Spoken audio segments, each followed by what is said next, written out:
Dress இல்லைக்கா Korean model ஏசுன்னு போட்டிருந்தா dress. அவனுக்கு ட்ராகன் பிடிச்சிருக்கான், ட்ராகன் பால் தேடும் போது ட்ரெஸ்ஸு கால் பிடிச்சிடறான். இப்போ அவனுக்கு தேடும்போது தீவிரமாக தேடுறாரு செட்டு.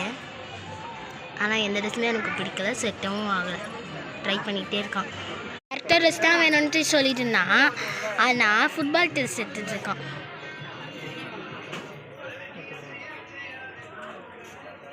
என்னப்பா நேற்று ட்ரெஸ் தான் வேணுமா? வரப்போகிறதுனால சாண்டா கிளாஸ், ஸ்னோமேன், மான்கள் கிஃப்ட் எல்லாம் வச்சுருக்காங்க.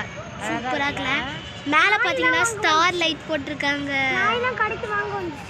ஆமாம், அந்த சாண்டா கிளாஸ் பின்னாடி அவர் பின்னாடி நாய் படுத்துருக்கு. அந்த இந்த நாய் தான் ஃபஸ்ட்டு உள்ளே வந்துச்சு நாங்கள் போகும்போது. ஸ்னோமேன் பார்த்தீங்கன்னா எவ்வளோ அழகாக ஜம்ப் பண்ணிட்டு இருக்காரு, நல்லா இருக்குல்ல? ஃபுல்லாக பாருங்கள் லைட்டு. என் வாய்ஸ் கொஞ்சம் கோளாறு ஆயிடுச்சு. ஆமாம், ஹாய் சொல்லுங்கள், ஹாய் சொல்லுங்கள்.